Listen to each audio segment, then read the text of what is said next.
মানব সমাজ, একটা পরিবার গঠনের জন্য স্বামী এবং স্ত্রী দরকার।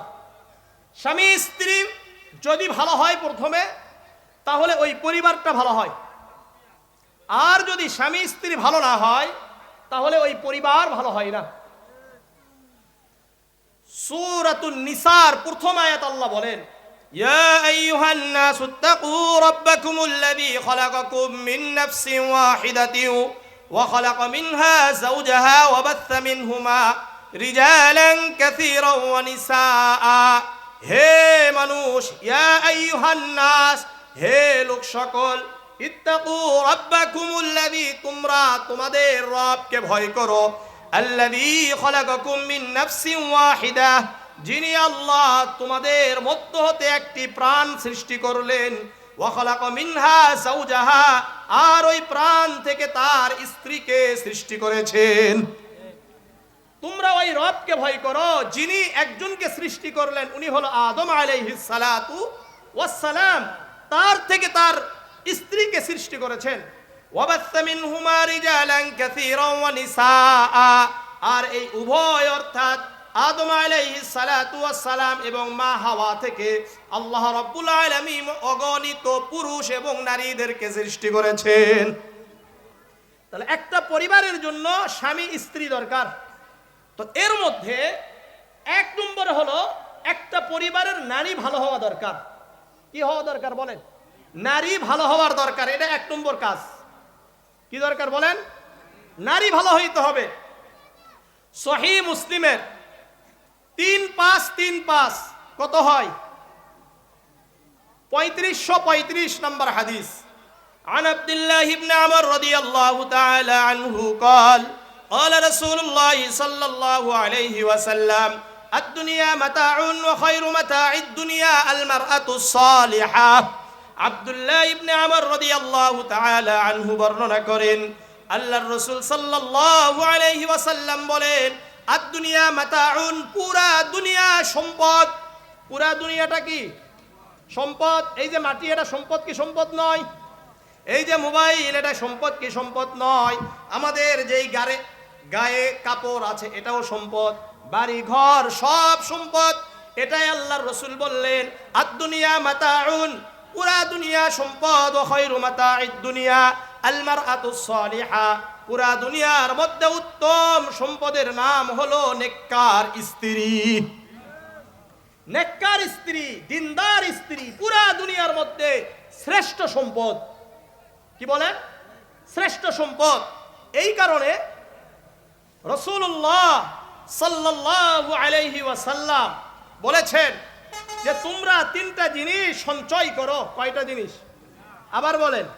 হ্যাঁ, সুনানে ইবনে মাজার 1856 নম্বর হাদিস। عن ثوبان رضي الله تعالى عنه قال لما نزل في الفزة ما بالفزة في الذهب والفزة ما نزل فقالوا أي المال نتخذ। ثوبان رضي الله تعالى عنه বর্ণনা করেন, আল্লাহ রাব্বুল আলামিন স্বর্ণ এবং রূপা সঞ্চয়ের সমালোচনা করে কোরআনের আয়াত অবতীর্ণ করলেন। স্বর্ণ আর রূপা চিনেন আপনারা? এগুলোকে সঞ্চয়ের সমালোচনা করে আল্লাহ তাআলা আয়াত অবতীর্ণ করলেন। ফাকালু আইয়াল মালি নাত্তাখিজ, সাহাবারা সঙ্গে সঙ্গে আল্লাহর রাসূলকে বললেন, ইয়া রাসূলুল্লাহ, ইয়া হাবিবাল্লাহ, আইয়াল মালি নাত্তাখিজ, তাহলে আল্লাহ রাব্বুল আলামিন স্বর্ণ এবং রূপা সঞ্চয়ের ব্যাপারে নিরুৎসাহিত করছেন, তাহলে আমরা কোন সম্পদ সঞ্চয় করব? কি করব? কোন সম্পদ সঞ্চয় করব? আল্লাহর রাসূল এই কথা শুনে একটু রাগান্বিত হয়ে সরে গেলেন। ফাকাল উমর ইবনুল খাত্তাব আনা আ'লামু লাকুম যালিকা। এখন উমর ইবনুল খাত্তাব রাদিয়াল্লাহু তাআলা আনহু বলছেন, এই তোমরা তো অন্য সময় এটা জিজ্ঞাসা করতে পারতে, এখনই কোরআনের আয়াত অবতীর্ণ হয়েছে আর তোমরা এখনই বলছো কোন সম্পদ সঞ্চয় করব? তখন উমর ইবনুল খাত্তাব বললেন, আনা আ'লামু লাকুম যালিকা, ঠিক আছে, আমি ওমর তোমাদের জন্য রাসূলকে জিজ্ঞাসা করে তোমাদেরকে জানিয়ে দিব। ফাউদা আলা বাইরিহি, আল্লাহর রাসূল চলে গেলেন। উমর ইবনুল খাত্তাব রাদিয়াল্লাহু তাআলা আনহু নিজের বাহন নিয়ে আল্লাহর রাসূলের পিছনে পিছনে চললেন। ফাদরাকান নবী সাল্লাল্লাহু আলাইহি ওয়াসাল্লাম ওমর ইবনুল খাত্তাব রাদিয়াল্লাহু তাআলা আনহু আল্লাহর রাসূলকে পেয়ে গেলেন। ওয়া আনা ফি আসরিহি, সাওবান রাদিয়াল্লাহু তাআলা আনহু বলেন, আমিও ওমর ইবনুল খাত্তাবের পিছনে পিছনে ছিলাম আর শুনতে চাচ্ছিলাম ওমর ইবনুল খাত্তাব আল্লাহর রাসূলকে কেমন করে জিজ্ঞাসা করে আর আল্লাহর রাসূল কি উত্তর দেয়। ওমর ইবনুল খাত্তাব বললেন, ইয়া রাসূলুল্লাহ আইয়াল মালি নাত্তাখিজ, আপনি তো বলে দিয়েছেন আল্লাহ রাব্বুল আলামিন স্বর্ণ এবং চাঁদি, স্বর্ণ এবং রূপা সঞ্চয়ের ব্যাপারে নিরুৎসাহিত করেছেন। নিরুৎসাহিত, হারাম বলেন না, নিরুৎসাহিত করেছেন। তাহলে কোন সম্পদ আমরা সঞ্চয় করব? আল্লাহর রাসূল বললেন, লিয়াত্তাখিদ আহাদুকুম কলবান শাকিরান ওয়া লিসানান যাকিরান ওয়া যাওজাতান মুমিনাতান তুঈন ওয়াহদাকুম আলা আমরিল আখিরাহ। আল্লাহর রাসূল সাল্লাল্লাহু আলাইহি ওয়াসাল্লাম বললেন, হে ওমর, তোমাদের মধ্যে কেউ যদি দুনিয়াতে কোনো কিছু সঞ্চয় করতে চায় তাহলে তিনটি জিনিস যেন সঞ্চয় করে। কয়টা জিনিস? আবার বলেন কয়টা জিনিস? আবার বলেন কয়টা জিনিস? তিনটা জিনিস সঞ্চয় করে। এক নম্বর কলবাং শাকিরন, কৃতজ্ঞ অন্তর। কৃতজ্ঞ অন্তর, অল্পে তুষ্ট হয়ে যাওয়া। আল্লাহ যা দিয়েছেন আলহামদুলিল্লাহ, আল্লাহ যা দিয়েছেন আলহামদুলিল্লাহ, অল্পে তুষ্ট হয়ে যাওয়া। যেই ব্যক্তি অল্পে তুষ্ট থাকতে পারে এই ব্যক্তি দুনিয়াতে সবচেয়ে বেশি সুখী হয়ে যায়। কারণ যার ভিতরে অনেক চাহিদা নাই সে সুখী, যার ভিতরে চাহিদা বেশি সে সুখী হইতে পারে না। এই জন্য কলবাং শাকিরন, এক নম্বর কৃতজ্ঞ অন্তর আমাদেরকে সঞ্চয় করতে হবে। কি বলেন? কৃতজ্ঞ অন্তর। আবার বলেন কৃতজ্ঞ অন্তর, বলেন এক নম্বর। দুই নম্বর ওয়ালিসানান যাকিরান, জিকিরকারী জিহ্বা, সর্বদা আল্লাহর জিকির করবে। জিকির করবে কার? সর্বদা জিকির হবে কার? আবার বলেন আল্লাহ আল্লাহ আল্লাহ, সুবহানাল্লাহ, আলহামদুলিল্লাহ, লা ইলাহা ইল্লাল্লাহ, আল্লাহু আকবার। আপনাদেরকে কিছু আগে একটা হাদিস শুনিয়েছি, সুবহানাল্লাহ বললে জান্নাতে একটি চারা গাছ লেগে যায়, বলছি না? সর্বদা আমাদের এই জিহ্বা হবে কি? জিকিরকারী। বলেন জিকিরকারী জিহ্বা। যাদের জিহ্বাটা সর্বদা জিকির করবে, কিয়ামতের ময়দানে ওই ব্যক্তি হাসতে হাসতে জান্নাতে যাবে। কি বলেন? হাসতে হাসতে জান্নাতে যাবে। মুসান্নাফ ইবনে আবি শাইবা 29759 নম্বর হাদিস। عن أبي الدرداء رضي الله تعالى عنه قال إن الذين لا تزال ألسنتهم رطبة من ذكر الله يدخلون الجنة وهم يضحكون। আবু দারদা রাদিয়াল্লাহু তাআলা আনহু বলেন, যেই ব্যক্তির দুনিয়াতে জিকিরকারী জিহ্বা হবে, অর্থাৎ সর্বদা আল্লাহ আল্লাহর জিকির দ্বারা জিহ্বাকে ভিজিয়ে রাখবে, ওই ব্যক্তি হাসতে হাসতে জান্নাতে চলে যাবে। যেই ব্যক্তি জিকির করবে এই ব্যক্তি জীবিত, আর যেই ব্যক্তি জিকির করে না এই ব্যক্তি মৃত। রিয়াজুস সালেহিন কিতাবের নাম শুনছেন? কারা কারা শুনছেন? রিয়াজুস সালেহিন এমন একটা কিতাব, এটা সহিহ বুখারী থেকেও বেশি বিশুদ্ধ কিতাব। বলেন নাম কি? রিয়াজুস সালেহিন। শুনেন, আমি যে হাদিসের কিতাবের নাম বলি এটা এমনি বলি না। আপনাদেরকে বর্তমান মুসলমানদেরকে কিতাবের নামগুলো মুখস্থ করানো, এটা আমরা একটা আমাদের পরিকল্পনা। আপনাদের তো অনেক নোবেলের নাম মুখস্থ, অনেক মুভির নাম মুখস্থ। আমরা চাই আমাদের মূল যেই কিতাবগুলো আছে এই কিতাবের নাম মুখস্থ হোক, এক নম্বর। দ্বিতীয় নাম্বার, রাবির নাম এই জন্য বলি, রাবি মানে হলো যেই সাহাবারা হাদিস বর্ণনা করেছেন তাদেরকে কি বলা হয়? রাবি বলা হয়। ওনাদের নাম বলার উদ্দেশ্য, আমরা তো খেলোয়াড়দের নাম মুখস্থ করে ফেলাইছি, কিন্তু যারা জান্নাতি তাদের নাম আমাদের মুখস্থ নাই। এই জন্য রাবিদের নাম বলি, যেন আপনাদের নামগুলো মুখস্থ হয়ে যায়, সাহাবাদের নাম মুখস্থ হয়। বুঝে আসছে? তো রিয়াজুস সালিহিনের 1442 নম্বর হাদিস। عن أبي موسى الأشعري رضي الله تعالى عنه قال قال رسول الله صلى الله عليه وسلم مثل الذي يذكر ربه والذي لا يذكره مثل الحي والميت। আবু মুসা আশআরী রাদিয়াল্লাহু তাআলা আনহু বর্ণনা করেন, আল্লাহর রাসূল সাল্লাল্লাহু আলাইহি ওয়াসাল্লাম বলেন, যে ব্যক্তি তার রবকে স্মরণ করে আর যে ব্যক্তি তার রবকে স্মরণ করে না, এই দুইজন ব্যক্তির উদাহরণ হলো যে ব্যক্তি তার রব তার আল্লাহকে স্মরণ করে এই ব্যক্তি জীবিত, আর যে ব্যক্তি তার রব তার আল্লাহকে স্মরণ করে না ওই ব্যক্তি মৃত।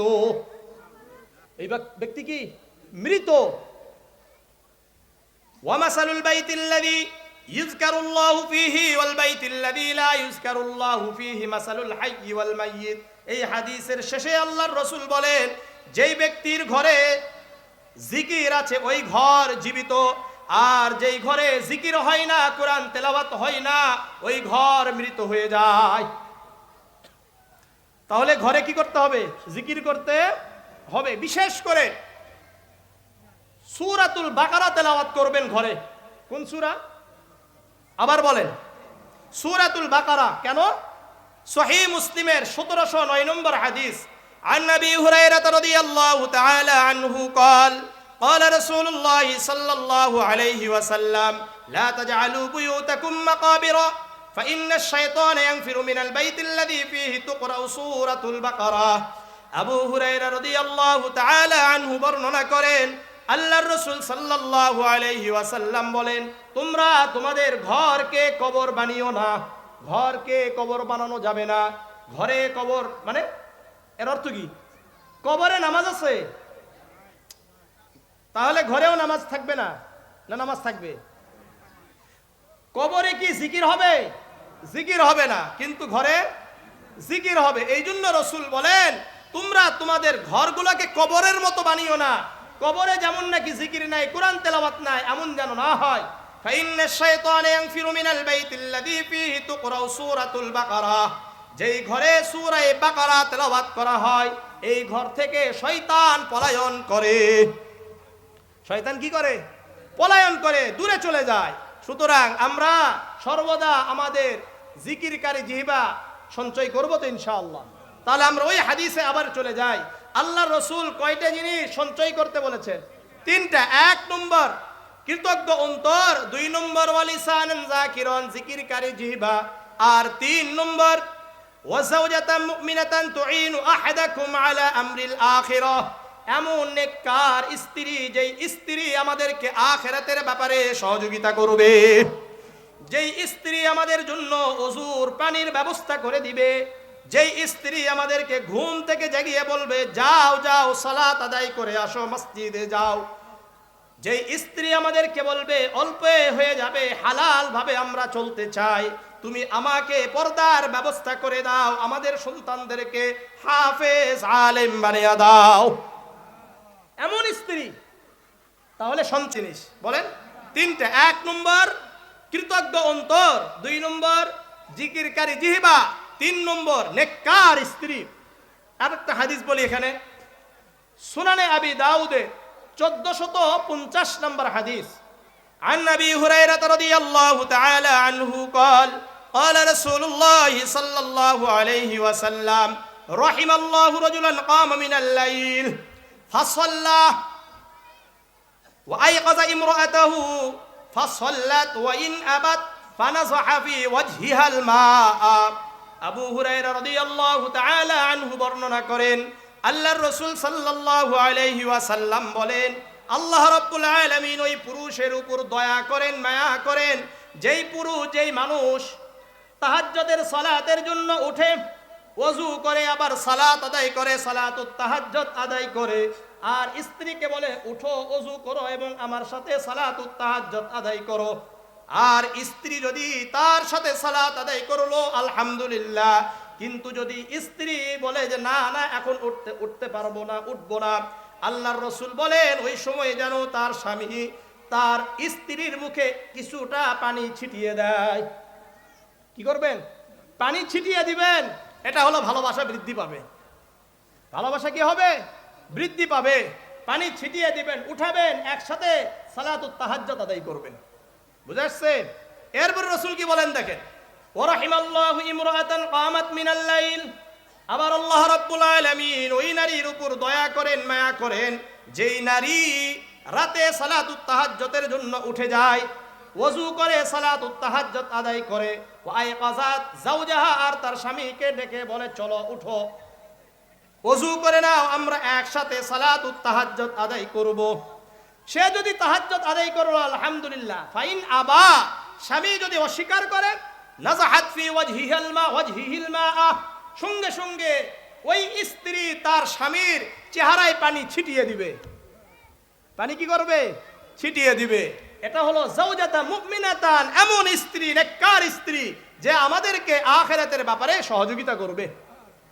এই জন্য যখন আমরা বিবাহ করব, আমরা তো কয়টা জিনিস দেখি? একজন নারীকে বিবাহের সময় 4টা জিনিস দেখা হয়। কয়টা জিনিস বলেন? আবার বলেন, বলেন বলেন, জোরে বলেন।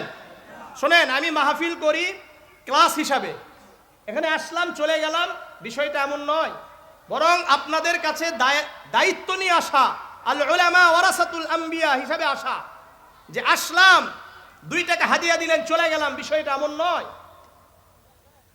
বরং রসুলের দায়িত্ব নিয়ে এখানে আসছি। এই জন্য আপনাদেরকে আল্লাহর রসুলের কথাগুলো শোনানো, এছাড়া নিজের কোনো কথা শোনাইতে আসি নাই। এই জন্য আমার সাথে কথাগুলো বলতে হবে। তাহলে একজন নারীকে বিবাহের সময় কয়টা জিনিস দেখা হয়? 4টা। এটাই আল্লাহ রসুল বলেন। সহিহ বুখারীর 5090 নম্বর হাদিস, আন নবী হুরায়রা রাদিয়াল্লাহু তাআলা আনহু قال قال رسول الله صلى الله عليه وسلم تنكح المرأة ل4 لمالها ولحسبها ولجمالها ولدينها فاصبر بذات الدين تربت يداك। আবু হুরায়রা রাদিয়াল্লাহু তাআলা আনহু বর্ণনা করেন, আল্লাহর রাসূল সাল্লাল্লাহু আলাইহি ওয়াসাল্লাম বলেন, তুনকাহুল মারআতু লি4, একজন নারীকে যখন বিবাহ করতে আসে তখন তার 4টা জিনিস দেখে। কয়টা জিনিস? 4টা জিনিস দেখে। 1 নম্বর দেখে যে তার সম্পদ আছে কি নাই। কি দেখে? সম্পদ, লিমালিহা, তার সম্পদ দেখা হয়। 2 নম্বর ওয়ালি হাসাবিহা, সে কোন বংশের, বংশ দেখে, এই নারীটা কোন বংশে। 3 নম্বর ওয়ালি জামালিহা, এই নারী সুন্দর কি সুন্দর নয়, সুন্দর কি সুন্দর নয়। আর 4 নম্বর ওয়ালি দীনিহা, তার দিনদারি দেখা হয়, এই নারী ইসলাম সম্পর্কে কতটুকু জানে, পর্দা করে কি করে না, কোরআন হাদিস জানে কি জানে না, দেখা হয়। আল্লাহর রাসূল বললেন, ফাসবার বিজাতিদ্দিন তারিবাত ইয়াদাকা, তোমরা যদি দুনিয়াতেও শান্তি চাও, আখিরাতে মুক্তি চাও, ফাসবার বিজাতিদ্দিন, বিবাহের ক্ষেত্রে অবশ্যই অবশ্যই তোমরা দিনদারিকে প্রাধান্য দিবে। কোনটাকে প্রাধান্য দিতে হবে? আবার বলেন, দিনদারিকে প্রাধান্য দাও, তাহলে তুমি দুনিয়াতেও সুখী হবে, আখিরাতেও সুখী হইতে পারবে।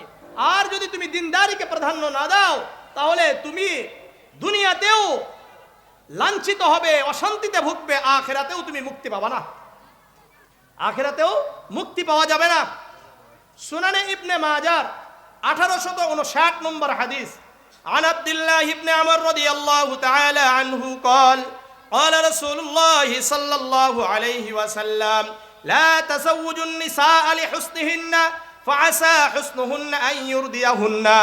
আব্দুল্লাহ ইবনে আমর রাদিয়াল্লাহু তাআলা আনহু বর্ণনা করেন, আল্লাহর রাসূল সাল্লাল্লাহু আলাইহি ওয়াসাল্লাম বলেন, তোমরা যখন নারীদেরকে বিবাহ করবা, শুধুমাত্র তার সৌন্দর্য দেখে বিবাহ করবা না। শুধুমাত্র সৌন্দর্য দেখে বিবাহ করা যাবে না। হ্যাঁ, সৌন্দর্য আছে, সাথে সাথে দিনদারি আছে, তাহলে ঠিক আছে, কিন্তু শুধুমাত্র সৌন্দর্য দেখে বিবাহ করবা না। কেন? ফাসা হুসনুহুন্না ইউরদিয়াহুন্না, কেননা শুধুমাত্র যদি তুমি সৌন্দর্য দেখে বিবাহ করো, এই সৌন্দর্য তোমার স্ত্রীকে নষ্ট করে দিবে। আপনি শুধু সৌন্দর্য দেখে বিবাহ করেছেন, পর্দা দেখেন নাই, দিনদারি দেখেন নাই, আপনার স্ত্রী দেখবেন 2 দিন পর পর সুন্দর সুন্দর ছবি আপলোড দিবে ফেসবুকে, টিকটক করবে, আছে কি নাই, পরকীয়ায় লিপ্ত হবে। কেন? তার শুধুমাত্র সৌন্দর্য আছে, দিনদারি নাই, আল্লাহর ভয় নাই, রাসূলুল্লাহর আনুগত্য নাই, রাসূলুল্লাহর সুন্নাহ তার ভিতরে নাই। এই কারণে তার সৌন্দর্য তাকে নষ্ট করে দিবে। তাকে কি করে দিবে বলেন? নষ্ট করে দিবে। এই জন্য যখন আমরা বিবাহ করব, সৌন্দর্য তো দেখবই, কিন্তু সৌন্দর্যের সাথে কি থাকতে হবে? দিনদারি থাকতে হবে। দিনদার হলো মূল। আবার আল্লাহর রাসূল বলেন, ওয়ালা তাযাওওয়াজুন নিসাআ লিআমওয়ালিহিন্না ফাআসা আমওয়ালুহুন্না আন তুতগিয়াহুন্না, তোমরা যখন নারীদেরকে বিবাহ করবা শুধুমাত্র তাদের সম্পদ দেখে বিবাহ করবা না। কেননা ফাআসা আমওয়ালুহুন্না আন তুতগিয়াহুন্না, শুধুমাত্র যদি তোমার স্ত্রীর সম্পদ থাকে, দিনদারি না থাকে, তাহলে এই সম্পদের কারণে তোমার স্ত্রী অহংকারী হয়ে যাবে, তোমার অবাধ্যতা স্বীকার করে নিবে, তোমার আনুগত্য স্বীকার করবে না। দেখবেন যে সমস্ত নারীদের ভিতরে সম্পদ আছে, বাবার অনেক অঢেল সম্পদ আছে, তার ভিতরে দিনদারি নাই, আল্লাহর ভয় নাই, পর্দা করে চলে না, এই স্ত্রী আপনার বাধ্য হবে না, আপনার কথা শুনবে না, আপনার সাথে 2 দিন পর পর ঝগড়া করে একা একি বের হয়ে যাবে। বুঝে আসছে? এই জন্য রাসূল বলেন শুধুমাত্র সৌন্দর্য দেখে বিবাহ করা যাবে না, শুধুমাত্র সম্পদ দেখে বিবাহ করা যাবে না। ওয়ালাকিন তাযাওওয়াজুহুন্না আলাদ দ্বীন, আল্লাহর রাসূল বললেন তোমরা যখন বিবাহ করবা অবশ্যই অবশ্যই তাদের দিনদারি দেখে বিবাহ করো। কি দেখে বিবাহ করতে বলেছেন? দিনদারি দেখতে বলছেন।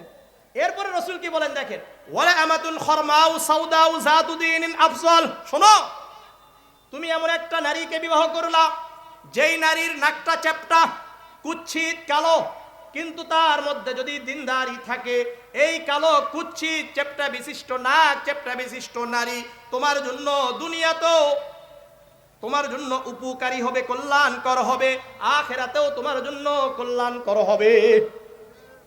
বুঝে আসছে? কি বুঝছেন? তাহলে দিনদারি লাগবে। কি লাগবে বলেন? আবার বলেন, কি লাগবে? দিনদারি লাগবে। দিনদারি ছাড়া কোনো উপায় নাই, দিনদারি ছাড়া কোনো উপায় নাই। যার মধ্যে দিনদারি নাই এ আবার আপনার জন্য কল্যাণকর নয়। শোনেন, 4 জন ব্যক্তির একজন ব্যক্তি সৌভাগ্য হওয়ার জন্য 4টা বৈশিষ্ট্য। কয়টা? সৌভাগ্যের প্রতীক 4টা। বলেন সৌভাগ্যের প্রতীক কয়টা? আবার বলেন। হ্যাঁ, সহিহ ইবনে হিব্বানের 4032 নম্বর হাদিস, عن سعد بن أبي وقاص رضي الله تعالى عنه قال قال رسول الله صلى الله عليه وسلم أربع من السعادة। সাদ ইবনে আবি ওয়াক্কাস রাদিয়াল্লাহু তাআলা আনহু বর্ণনা করেন আল্লাহর রাসূল সাল্লাল্লাহু আলাইহি ওয়াসাল্লাম বলেন সৌভাগ্যের প্রতীক 4টা। বলেন কয়টা? 4টা। 1 নম্বর আল মারআতুস সালিহা, যেই ব্যক্তির স্ত্রী নেককার ওই ব্যক্তি সৌভাগ্যবান। যেই ব্যক্তির স্ত্রী কি নেককার, ভালো, এই ব্যক্তি সৌভাগ্যবান। ওয়াল জারুস সালিহ, যেই ব্যক্তির প্রতিবেশী ভালো এ সৌভাগ্যবান।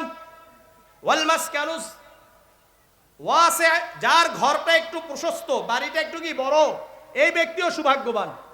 ওয়াল মারকাবুল হানি, যেই ব্যক্তির বাহনটা ভালো এই ব্যক্তিও সৌভাগ্যবান। এই ব্যক্তি কি সৌভাগ্যবান। এই জন্য টাকা পয়সা হওয়া এটা খারাপ নয়, বরং ভালো। আমি আপনাদেরকে উদাহরণ দিই। ধরে নেন আমার স্ত্রী অসুস্থ হয়েছে, আমার যদি একটা ভালো বাহন না থাকে তাহলে আমার স্ত্রীকে কিভাবে নিতে হবে হাসপাতালে? বলেন, একটা লোকাল গাড়িতে নিতে হবে। যখন লোকাল গাড়িতে নিতে হবে তখন কি তার পর্দা ঠিক থাকবে? পর্দা ঠিক থাকবে না। এরপরে কোথায় গেছেন? হাসপাতালে গিয়েছেন। হাসপাতালে যাওয়ার পরে টাকা থাকলে আপনি কেবিন নিতে পারবেন, তাহলে পর্দা ঠিক থাকবে। আর যদি টাকা পয়সা না থাকে তাহলে ওয়ার্ডে যেতে হবে, তখন পর্দা নেই। তাহলে টাকা পয়সা হওয়াটা খারাপ নয়, কিন্তু হালাল ভাবে হতে হবে। কিভাবে? হালাল ভাবে। আল্লাহ বুঝার তৌফিক দান করেন, আল্লাহ বুঝার তৌফিক দান করেন, আল্লাহ বুঝার তৌফিক। তাহলে সৌভাগ্যের প্রতীক কয়টা?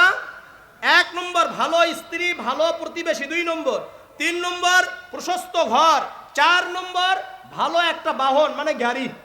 ওয়ারবাউম মিনাশ শাকাওয়া, দুর্ভাগ্যের প্রতীক 4টা। কয়টা? 1 নম্বর আল জারুস সু, খারাপ প্রতিবেশী। প্রতিবেশী যদি খারাপ হয় প্রতিদিন সকালে গন্ডগোল আছে কি নাই? ওয়াল মারআতুস সু, যদি খারাপ স্ত্রী হয় প্রতিদিন ঘুমানোর সময় গন্ডগোল আছে কি নাই? থাকবে। তাহলে আপনার জীবনে আর সুখ আসবে না। আর 3 নম্বর আল মাসকানুজ যায়িক, সংকীর্ণ বাড়ি, সংকীর্ণ ঘর। আর 4 নম্বর আল মারকাবুস সু, খারাপ বাহন, যে কোনো মুহূর্তে অ্যাক্সিডেন্ট করতে পারে কি পারে না? এই হলো দুর্ভাগ্যের প্রতীক 4টা। কয়টা? 4টা। তাহলে সৌভাগ্যের প্রতীক 4টা, দুর্ভাগ্যের প্রতীকও কয়টা? 4টা। এখন আমরা মোটামুটি ভাবে নেককার স্ত্রীর একটা কি পাইলাম? বৈশিষ্ট্য পাইলাম, তাই না? বৈশিষ্ট্য পাইছেন কি পান নাই? পেয়েছেন। এখন আসেন, নেককার মানে বৈশিষ্ট্য মানে গুরুত্ব পাইছি, ফজিলত বুঝলাম। কোন নারীটা আসলেই নেককার এটা বুঝবেন কিভাবে? এটা জানতে হবে না? সুনানে ইবনে মাজার 1857 নম্বর হাদিস, عن أبي أمامة رضي الله تعالى عنه قال عن النبي صلى الله عليه وسلم أنه كان يقول ما استفاد المؤمن بعد تقوى الله خيرا له من زوجة صالحة। আবু উমামা রাদিয়াল্লাহু তাআলা আনহু বর্ণনা করেন, আল্লাহর রাসূল সাল্লাল্লাহু আলাইহি ওয়াসাল্লাম বলেন, তাকওয়া অর্জনের পরে, বলেন তাকওয়া অর্জনের পরে, সবাই বলেন তাকওয়া অর্জনের পরে, মানে আমরা যে ঈমানদার হয়েছি, তাকওয়া অর্জন করেছি, এরপরে বা'দা যাওজাতিন সালিহা, বা'দা তাকওয়াল্লাহি খায়রান লাহু মিন যাওজাতিন সালিহা, তাকওয়া অর্জনের পরে একজন ব্যক্তির জন্য সর্বোত্তম যে সম্পদ, এই সম্পদের নাম হলো নেককার স্ত্রী। তাকওয়া অর্জনের পরে, বলেন তাকওয়া অর্জনের পরে একজন ব্যক্তির সবচেয়ে বড় সম্পদের নাম নেককার স্ত্রী। নেককার স্ত্রী বুঝবেন কিভাবে? আল্লাহ রাসূল বলেন, ইন আমারাহা আতাআতহু, যখন স্বামী তার স্ত্রীকে শরঈ ইসলামের ভিতর থেকে কোনো একটি বিষয়ের আদেশ করবে, এটার আনুগত্য স্বীকার করবে। স্বামী ইসলামের মধ্য থেকে কোনো একটা কথা বলবে, এটা স্ত্রী মেনে নিবে, এটা হলো 1 নম্বর বৈশিষ্ট্য। 2 নম্বর, ওয়া ইন্না দারা ইলাইহা সাররাতুহু, যখন স্বামী স্ত্রীর দিকে তাকাবে, ওই স্ত্রী স্বামীকে খুশি করে দিবে। অর্থাৎ স্ত্রীর দিকে তাকালে ভালো লাগবে। বাহির থেকে এসেছে, স্ত্রীর দিকে তাকিয়েছে, আলহামদুলিল্লাহ, স্বামী একবারে খুশি হয়ে গেছে, আছে কি নাই? এই জন্য এই আয়াতটা ভালো করে বুঝেন আপনারা। সূরাতুর রুমের 21 নম্বর আয়াত, আল্লাহ বলেন, মনোযোগ দিয়ে শুনেন, ওয়া মিন আয়াতিহি আন খালাকা লাকুম মিন আনফুসিকুম আজওয়াজান লিতাসকুনু ইলাইহা ওয়া জাআলা বাইনাকুম মাওয়াদ্দাতান ওয়া রাহমা। আল্লাহ রাব্বুল আলামিন নিদর্শন সময়ের মধ্য থেকে একটি নিদর্শন, ওয়া মিন আয়াতিহি আন খালাকা লাকুম মিন আনফুসিকুম আজওয়াজা, তোমাদের জন্য তোমাদের থেকে তোমাদের স্ত্রীদেরকে সৃষ্টি করা হয়েছে। ভালো করে বুঝেন, আমাদের থেকে আমাদের জন্য আমাদের স্ত্রীদেরকে সৃষ্টি করেছেন। কি বললাম বলেন? আমাদের জন্য, বলেন আমাদের থেকে আমাদের স্ত্রীদেরকে সৃষ্টি করা হয়েছে, তাই না? এখন আপনি আপনাদেরকে উদাহরণ দিই, এই মোবাইল কাদের জন্য তৈরি করা হয়েছে? আমাদের জন্য। তাহলে মোবাইলের কাজ কি? আমাদের সেবা দিবে। কি দিবে? সেবা দিবে না? সেবা বুঝেন, খেদমত করবে।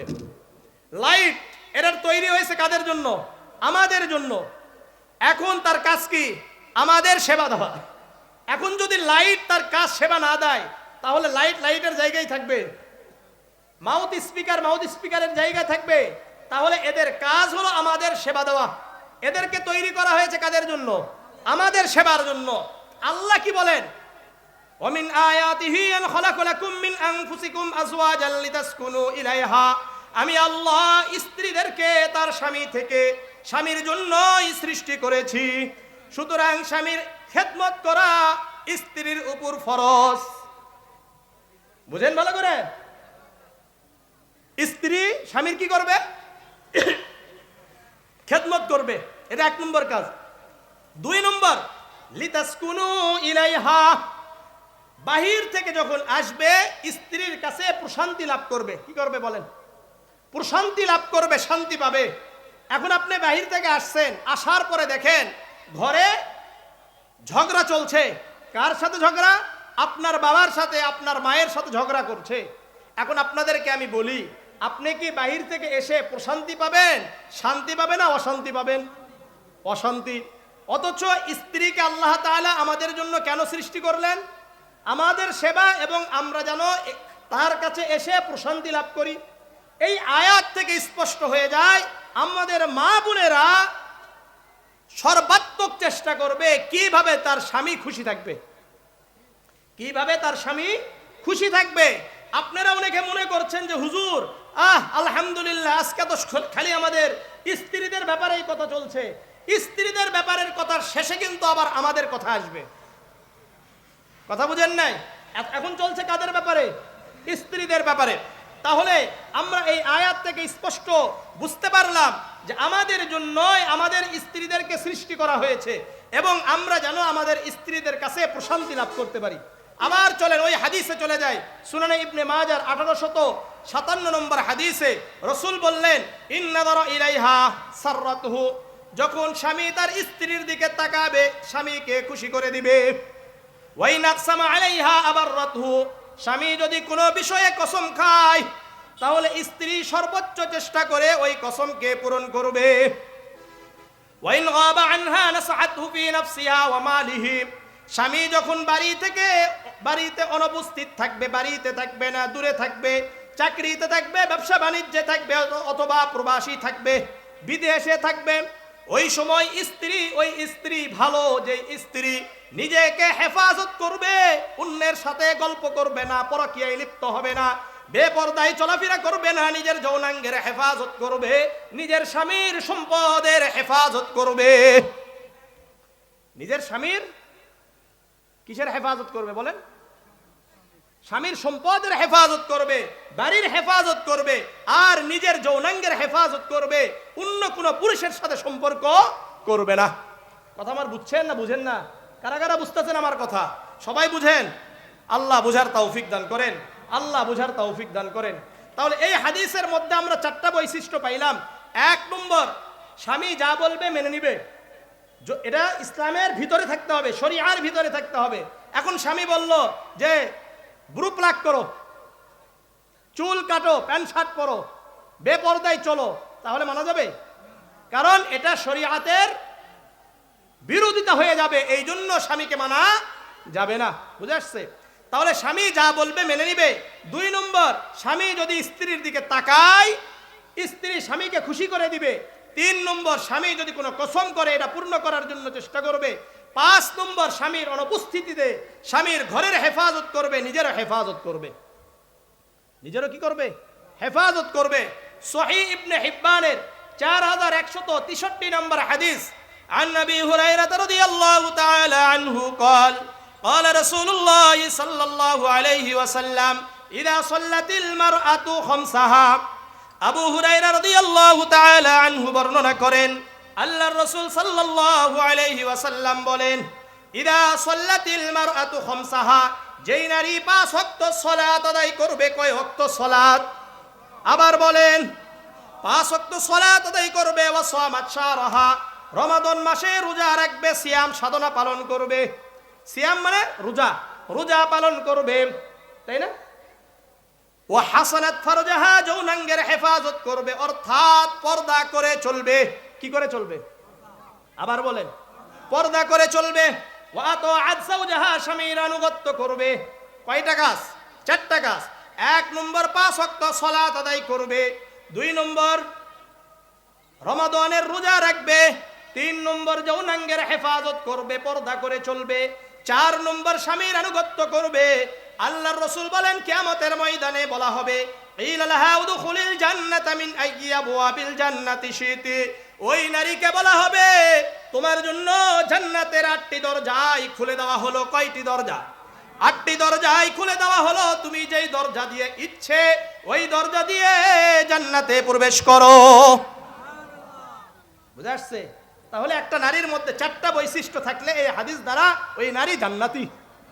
ওই নারী কি? জান্নাতি। ওই নারী জান্নাতি। এই নারীর দায়িত্ব এগুলো আদায় করবে। প্রতিটি নারীর দায়িত্ব, এই দায়িত্ব সম্পর্কে আল্লাহ তাআলা জিজ্ঞাসা করবেন কিয়ামতের ময়দানে। প্রত্যেক নারীকে জিজ্ঞাসা করবেন, তুমি তোমার স্বামীর পরিবার সম্পর্কে যে দায়িত্বে ছিলে এই দায়িত্ব পালন করেছো কিনা? তোমার সন্তানের ব্যাপারে যে দায়িত্ব ছিল এটা পালন করেছো কিনা? সহিহ বুখারীর 7138 নম্বর হাদিস, عن عبد الله بن عمر رضي الله تعالى عنه أن رسول الله صلى الله عليه وسلم ألا كلكم راع وكلكم مسؤول عن رعيته। আব্দুল্লাহ ইবনে উমর রাদিয়াল্লাহু তাআলা আনহু বর্ণনা করেন, আল্লাহর রাসূল সাল্লাল্লাহু আলাইহি ওয়াসাল্লাম বলেন, তোমরা প্রত্যেকেই দায়িত্বশীল। কি বলেন? আমরা প্রত্যেকেই দায়িত্বশীল। ওয়া কুল্লুকুম মাসউলুন আন রাইয়াতিহি, আমরা প্রত্যেকেই আমাদের দায়িত্ব সম্পর্কে আল্লাহর কাছে জিজ্ঞাসিত হব। ফাল ইমামুল্লাযী রাইন আলান নাসি হুয়া মাসউলুন আন রাইয়াতিহি, প্রত্যেক ইমাম, প্রত্যেক নেতা দায়িত্বশীল, তার প্রজাদের ব্যাপারে, তার মুসল্লিদের ব্যাপারে আল্লাহর কাছে জিজ্ঞাসিত হবে। ওয়ার রাজুলু রাইন আলা বাইতি আলা বাইতিহা আলা আহলি বাইতিহি হুয়া মাসউলুন আন রাইয়াতিহি, প্রত্যেক বাবা তার পরিবারের ব্যাপারে দায়িত্বশীল। সন্তানরা নামাজ আদায় করেছে কি করে নাই, ইসলামের উপর চলেছে কি চলে নাই, এই ব্যাপারে প্রত্যেক বাবাকে আল্লাহ তাআলা জিজ্ঞাসা করবে। আল্লাহ কি করবেন? জিজ্ঞাসা করবেন। ওয়াল মারআতু রাইয়াতুন আলা বাইতি যাওজিহা ওয়া ওয়ালাদিহি ওয়া হিয়া মাসউলাতুন আনহুম, প্রত্যেক নারী তার স্বামীর ঘরের ব্যাপারে দায়িত্বশীল, স্বামীর সন্তানদের ব্যাপারে দায়িত্বশীল। প্রত্যেক মা বোনকে জিজ্ঞাসা করা হবে, তোমার স্বামীর ঘরের ব্যাপারে তুমি যেই দায়িত্বে ছিলে, এই দায়িত্ব কতটুকু পালন করেছো? তোমার স্বামীর যেই সন্তান তোমার পেট থেকে হয়েছিল, এই সন্তানের ব্যাপারে তুমি কতটা দায়িত্ব পালন করেছো? তোমার সন্তানদের কি কোরআন শিক্ষা দিয়েছো কি দাও নাই?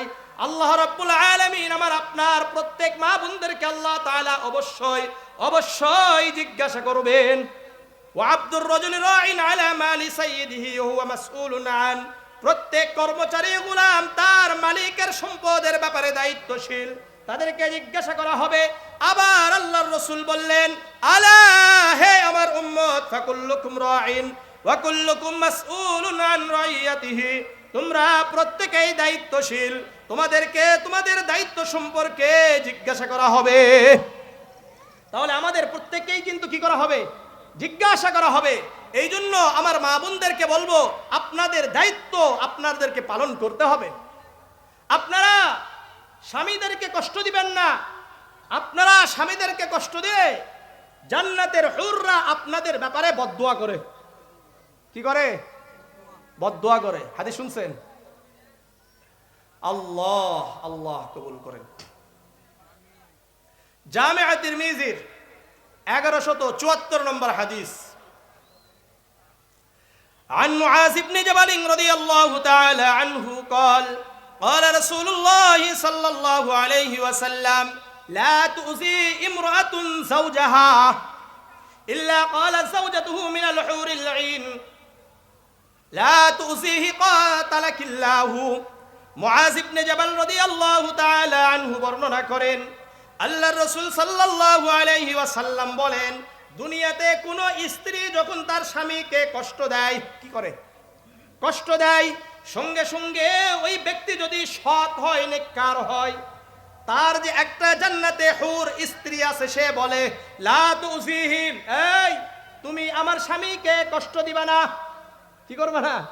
কষ্ট দিবা না।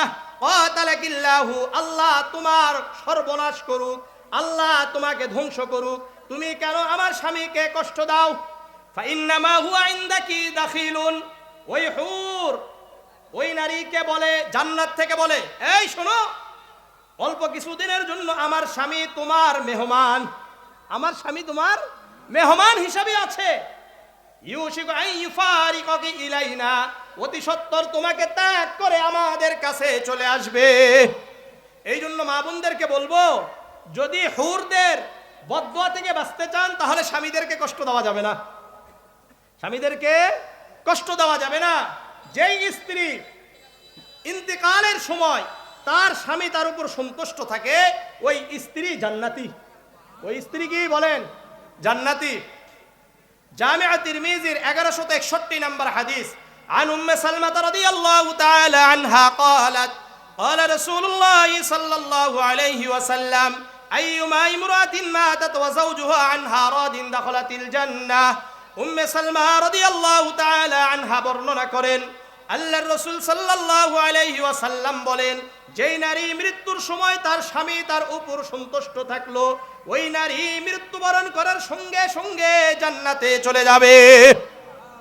মনে করলেন আমাদের মা বোনেরা যখন ইন্তেকাল করছেন, আমরা যদি তাদের উপর সন্তুষ্ট থাকি, তাহলে আমাদের মা বোনেরা জান্নাতি। আমাদের মা বোনেরা কি বলেন? বলেন জান্নাতি। শোনেন, আমি আপনাদেরকে বলতে চাই, তাহলে এতক্ষণ পর্যন্ত আমরা কি পাইলাম? নারীদের, নেককার নারীদের গুরুত্ব। কিসের গুরুত্ব? নেককার নারীদের গুরুত্ব, নেককার নারীদের বৈশিষ্ট্য কি কি হবে এটা তো আমরা জানতে পারলাম। এখন আমরা জানবো যে একটা পরিবারে যেমন মা ভালো হওয়া দরকার, ঠিক তেমনি ভাবে একজন ভালো স্বামী হওয়া দরকার। মানে পরিবারের মধ্যে স্ত্রী যদি খালি ভালো হয় তাও হবে না, স্বামীও ভালো দরকার। জামিআ তিরমিজির 1084 নম্বর হাদিস, عن أبي هريرة رضي الله تعالى عنه قال قال رسول الله صلى الله عليه وسلم إذا خطب إليكم من ترضون دينه وخلقه فزوجوه وإلا تفعلوا تكن فتنة في الأرض وفساد عريض। আবু হুরায়রা রাদিয়াল্লাহু তাআলা আনহু বর্ণনা করেন, আল্লাহর রাসূল সাল্লাল্লাহু আলাইহি ওয়াসাল্লাম বলেন, হে আমার উম্মত, যখন তোমাদের কাছে তোমাদের কন্যার জন্য কোনো একজন ব্যক্তি প্রস্তাব দিল বিবাহের জন্য, আর তুমি দেখলা যে ব্যক্তি তোমার কন্যার জন্য প্রস্তাব দিল, বলল যে আমি আপনার মেয়েকে বিবাহ করতে চাই, অথবা কোনো বাবা বলল আমার ছেলেকে আপনার মেয়ে দিয়ে বিবাহ করাইতে চাই, মান তারদাউনা দীনাহু ওয়া খুলুকাহু, আল্লাহর রাসূল বললেন যে এই ছেলের সাথে তোমার কন্যাকে বিবাহ দিতে চাওয়া হয়েছে, এই ছেলের যদি দিনদারি ভালো থাকে, অর্থাৎ ছেলে যদি দিনদার হয়, ওয়া খুলুকাহু, আর যদি তার চরিত্র ভালো হয়, কি হয়? চরিত্র ভালো হয়। চরিত্র ভালো বুঝেন তো নাকি?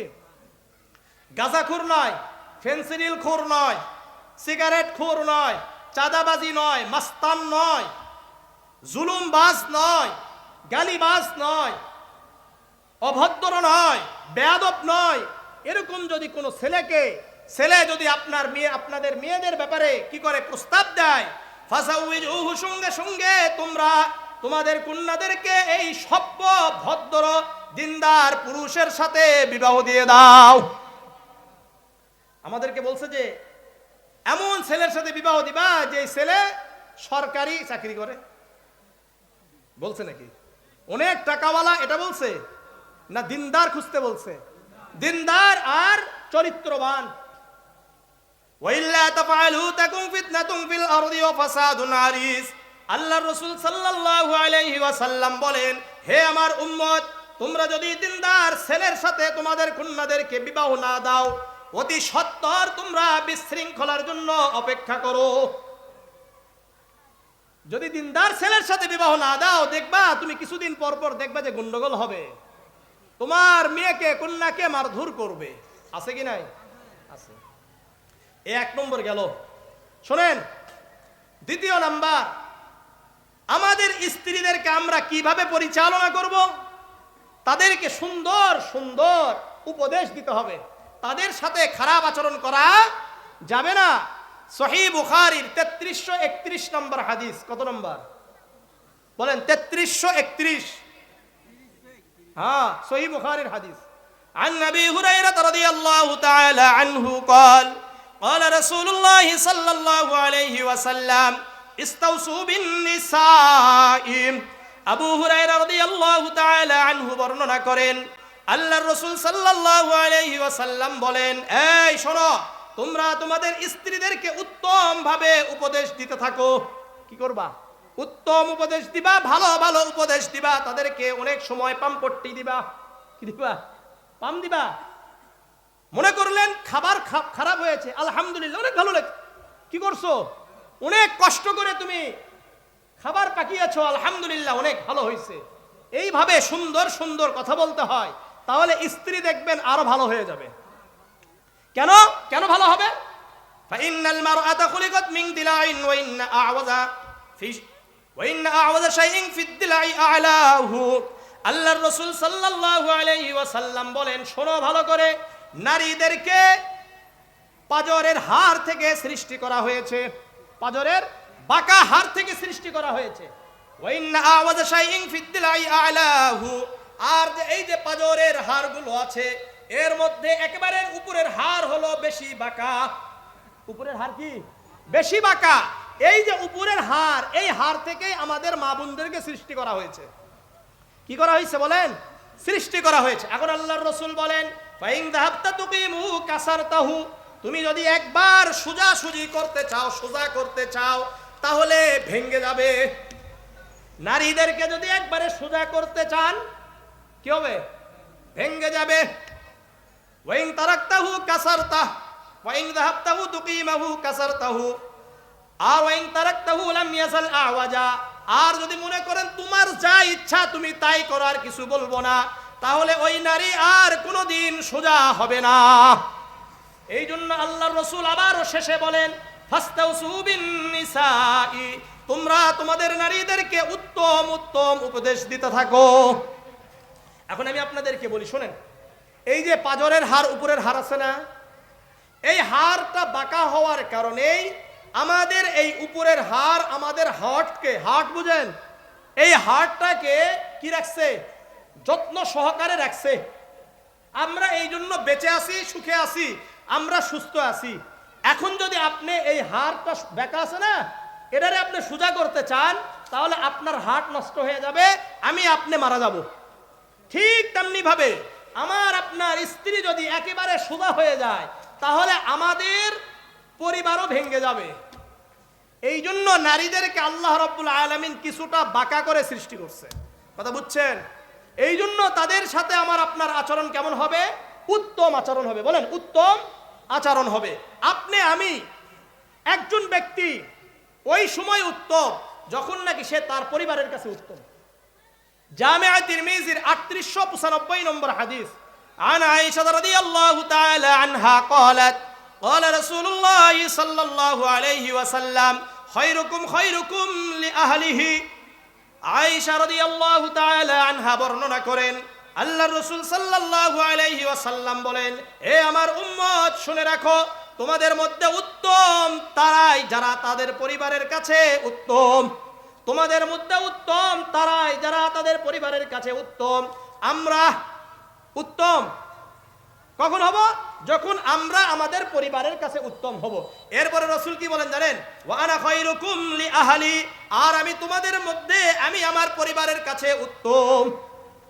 আল্লাহর রাসূল তার পরিবারের কাছে কি ছিলেন? উত্তম ছিলেন। সুতরাং আমাদেরও উচিত আমরা আমাদের পরিবারের কাছে উত্তম হব। কারা কারা হতে রাজি আছেন? সবাই শুনেন, আপনারা যদি আপনার স্ত্রীর সাথে খারাপ আচরণ করেন, আল্লাহর কসম করে বলি, আপনার কলিজার টুকরাও যখন অন্যের কাছে যাবে তখন সেও নির্যাতিতা হবে। আপনার মেয়ে আপনার কাছে কলিজার টুকরা না? আপনাদের মধ্যে হতে কার কার মেয়ে আছে, কন্যা সন্তান আছে? হাত উঠান তো দেখি। কারা কারা জান্নাতি দেখি? যারা যারা জান্নাতি হতে চান হাত উঠান। যে কার কার কন্যা সন্তান আছে? হাদিস বলবো তো আপনাদেরকে, আমি কোনো কথা হাদিস ছাড়া বলবো না। জামিআ তিরমিজির 1916 নম্বর হাদিস, عن أبي سعيد الخدري رضي الله تعالى عنه قال قال رسول الله صلى الله عليه وسلم من كان له 3 بنات أو 3 أخوات أو ابنتان أو أختان فأحسن صحبتهن واتقى الله فيهن فله الجنة। আবু সাঈদ খুদরি রাদিয়াল্লাহু তাআলা আনহু বর্ণনা করেন, আল্লাহর রাসূল সাল্লাল্লাহু আলাইহি ওয়াসাল্লাম বলেন, যেই ব্যক্তির 3টি কন্যা সন্তান থাকবে। কয়টি কন্যা সন্তান? আবার বলেন, কয়টি কন্যা সন্তান? 3টি। কয়টি কন্যা সন্তান? 3টি। অথবা আও আখওয়াত, অথবা 3টি বোন। কয়টি বোন? 3টি বোন থাকবে, মানে বাবা নাই, আপনার অধীনে 3টা বোন চলে আসছে। আও বিনতানি আও উখতানি, অথবা 2টি কন্যা সন্তান অথবা 2টি বোন আপনার অধীনে চলে আসছে।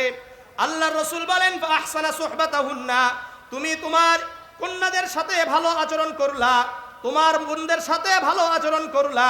ওয়াত্তাকাল্লাহা ফীহিন্না, তাদের ব্যাপারে আল্লাহকে ভয় করেছো, তাদের হকের ব্যাপারে তাদেরকে কখনো ঠকাও নাই। আমাদের মধ্যে এরকম অনেক আছে যে বাবা চলে গেছে দুনিয়া থেকে, এখন বোন আসছে, তাদের হকগুলোকে আমরা মেরে দিই। এরকম আছে কি নাই? সম্পদ মেরে দিই, এরকম আছে কি নাই? আছে। এমন করে নাই, বরং বোনদের হক আদায় করেছে, কন্যা নিজের মেয়েদের হককে আদায় করেছে, তাদের সাথে ভালো আচরণ করেছে। আল্লাহর রাসূল বলেন, ফালাহুল জান্নাহ, ওই ব্যক্তির জন্য জান্নাত ওয়াজিব। তাহলে আমাদের যাদের কন্যা সন্তান আছে, কয়টা কন্যা সন্তান? 3টা অথবা 2টা, অথবা 2 জন বোন আছে অথবা 3টা বোন আছে। তাহলে যাদের একটা কন্যা সন্তান আছে তাদের জন্য কি জান্নাত আছে কি নাই? মুসনাদে আহমদের 1957 নম্বর হাদিস, عن عبد الله بن عباس رضي الله تعالى عنه قال قال رسول الله صلى الله عليه وسلم من ولدت له ابنة فلم يئدها ولم يهنها ولم يؤثر ولده عليها أدخله الله بها الجنة আব্দুল্লাহ ইবনে আব্বাস রাদিয়াল্লাহু তাআলা আনহু বর্ণনা করেন আল্লাহর রাসূল সাল্লাল্লাহু আলাইহি ওয়াসাল্লাম বলেন যেই ব্যক্তির একটি কন্যা সন্তান থাকবে, কয়টি কন্যা সন্তান? একটা কন্যা সন্তান থাকবে, এই কন্যা সন্তানকে জীবিত কবর দিল না। আল্লাহর রাসূলের আগের যুগে কি করা হতো? জীবিত কন্যা সন্তানকে দাফন করা হতো। এই জন্য রাসূল বলেন জীবিত কবর দিল না, ওয়ালাম ইউহিনহা, কন্যা সন্তানকে লাঞ্ছিত করলো না, অপমান করলো না। ওয়ালাম ইয়াসির ওয়ালাদাহু আলাইহা, ছেলে সন্তানকে কন্যা সন্তানের উপর প্রাধান্য দিল না। অনেক আছে না শুধুমাত্র খরচ করে কার উপরে? ছেলে সন্তানদের জন্য, কন্যা সন্তানদের উপর খরচ করে না। আল্লাহর রাসূল সাল্লাল্লাহু আলাইহি ওয়াসাল্লাম বললেন এমন করলো না, বরং ছেলে সন্তান কন্যা সন্তানকে সমান সমান ভাবে আচরণ করলো, তাদেরকে যত্ন নিল। আল্লাহর রাসূল বলেন আদখালাহুল্লাহু বিহাল জান্নাহ, ওই একটি কন্যা সন্তানের ওসিলায় আল্লাহ রাব্বুল আলামিন তাকে জান্নাত দিয়ে দিবেন। এই জন্য আমি আপনাদেরকে বলতে চাই, শোনেন, ভালো করে মনোযোগ দিয়ে শোনেন, আল্লাহ রাব্বুল আলামিন আমাদেরকে যদি কন্যা সন্তান দিয়ে থাকে তাহলে আমরা অবশ্যই আমাদের কন্যা সন্তানদের লালন পালন ঠিকমতো করবো তো ইনশাআল্লাহ। আর স্ত্রীদের সাথে খারাপ আচরণ করব না। স্বামী স্ত্রীর বিবাহ হয়ে গেল, এতক্ষণ পর্যন্ত আমরা একজন বাবা কেমন হওয়া দরকার, একজন মা হওয়া দরকার কেমন, এখন বিবাহ শাদী হয়ে গেছে, কি হয়েছে? বিবাহ শাদী হয়েছে না? বিবাহ শাদীর পরে এক নম্বর আমাদের কাজ কি? আপনার পরিবার এমনি ভালো হবে না। এক নম্বর কাজ, আপনার স্ত্রীর যে মহারণা আছে এটা দিয়ে দেন। সূরাতুন নিসার 4 নম্বর আয়াত আল্লাহ বলেন ওয়াতুন নিসা সাদাকাতিহিন্না নিহলা, তোমরা তোমাদের নারীদের মহারণা উৎফুল্ল অবস্থায় দিয়ে দাও, খুশি খুশি দিয়ে দাও, খুশি খুশি দিয়ে দিতে হবে। যতটুকু পারবেন ততটুকু বলবেন, বেশি বলার দরকার নাই। আপনি পারবেন 50,000 টাকা, 40,000 টাকা, 20,000 টাকা, আপনি এটাই বলবেন। এর যদি বেশি না পারেন আপনার বলার দরকার নাই। অনেকে মনে করে যে ছেড়ে দিলে তারপরে মহারণা দিতে হয়, এই ধারণা যদি কেউ করে তার বিবাহ সহি হবে? সহি হবে নাকি? আল্লাহ আমাদেরকে বুঝার তৌফিক দান করেন, আল্লাহ বুঝার তৌফিক দান করেন। বিবাহের পরে কি করলেন? মহারণা দিয়ে দিলেন। স্ত্রীর হালাল খাবারের ব্যবস্থা করা, কি করা বলেন? হালাল খাবারের ব্যবস্থা। সূরাতুল মুমিনুনের 51 নম্বর আয়াত আল্লাহ বলেন ইয়া আইয়ুহার রাসূল কুলু মিনাত তাইয়্যিবাতি ওয়া'মালু সালিহা, হে রাসূলগণ, হে নবীগণ শোনো, ইয়া আইয়ুহার রাসূল কুলু মিনাত তাইয়্যিবাতি, তোমরা হালাল খাবার খাও, ওয়া'মালু সালিহা, এরপরে নেক আমল করো। সুতরাং নেক আমলের পূর্বে আমাদেরকে হালাল খাবার খেতে হবে। আমার আপনার স্ত্রী হালাল খাবার ভিতরে গেলে এখান থেকে তো আমাদের রক্ত হবে, রক্ত থেকে আমাদের সন্তান আসবে, তাহলে হালাল থেকে আসতে হবে। সূরাতুল বাকারার 172 নম্বর আয়াত আল্লাহ বলেন ইয়া আইয়ুহাল্লাযীনা আমানু কুলু মিন তাইয়্যিবাতি মা রাযাকনাকুম ওয়াশকুরু লিল্লাহি ইন কুনতুম ইয়াহু তা'বুদুন। ইয়া আইয়ুহাল্লাযীনা আমানু, হে ঈমানদারগণ, কুলু মিন তাইয়্যিবাতি মা রাযাকনাকুম, আমি আল্লাহ যে হালাল খাবার তোমাদেরকে দান করলাম, রিজিক দান করলাম, এখান থেকে তোমরা খাও। ওয়াশকুরু লিল্লাহ, তোমরা আল্লাহর কৃতজ্ঞতা স্বীকার করো আর একমাত্র আল্লাহর ইবাদত করো। তাহলে হালাল খাবারের ব্যবস্থা, কি বলেন? হালাল খাবারের ব্যবস্থা। এরপরে কি করবেন? সহবাস করে, কিন্তু দোয়া পড়ে না। দোয়া পড়েন না, আপনার সন্তান ভালো হবে নাকি? আমার সন্তান ভালো হবে, আমার পরিবার ভালো হবে? হবে না। এই জন্য দোয়াটা শিখে নেন।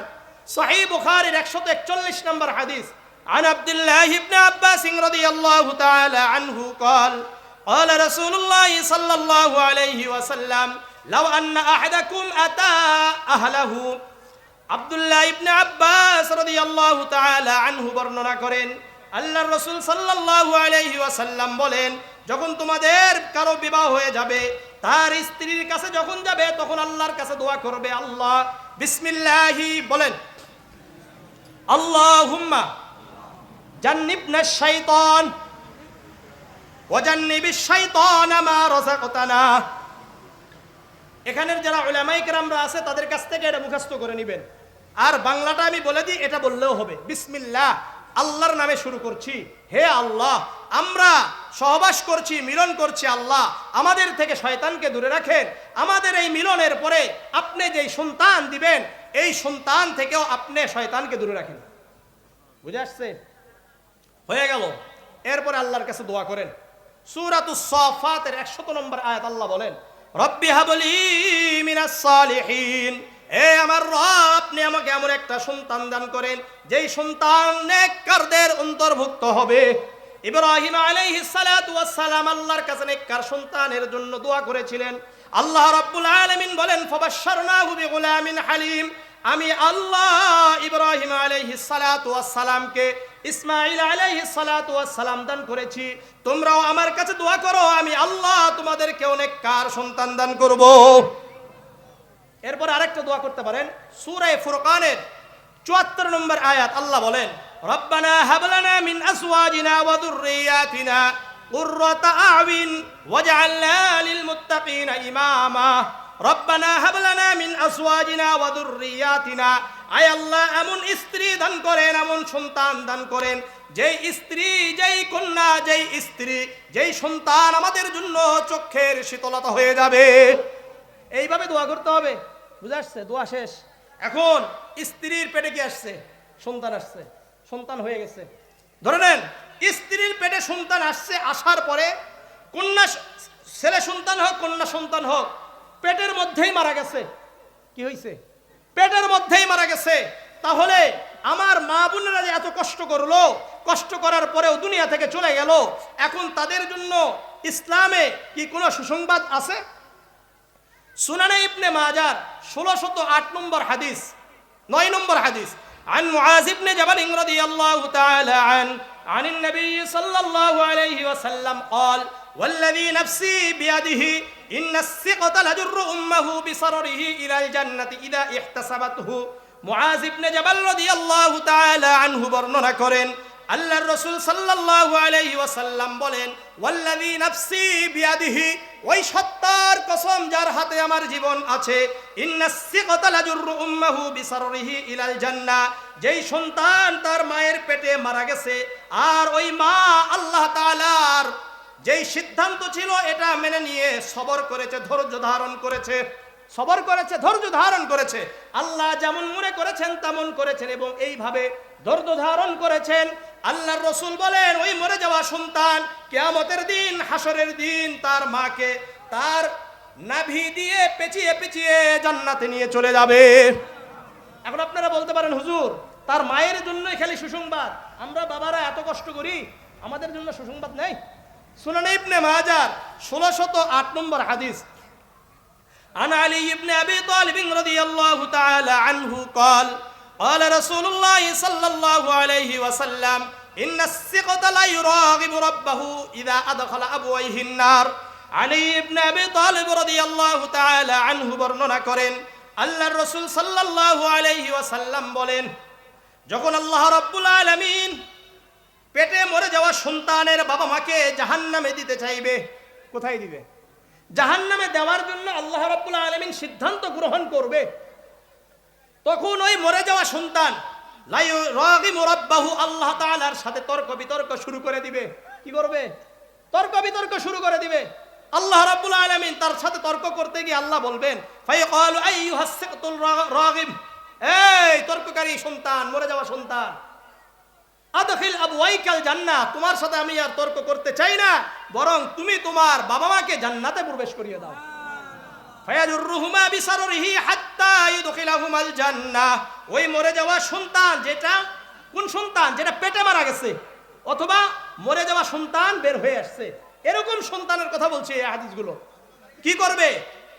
নাবির দিয়ে পেঁচিয়ে পেঁচিয়ে তাদের পিতামাতা উভয়কেই জান্নাতে ঢুকিয়ে দিবে। আর যেই সন্তান ধরে নেন হওয়ার পরে 2 মাস, 4 মাস, 10 মাস, 1 বছর, 2 বছর এইরকম অবস্থায় মারা গেছে।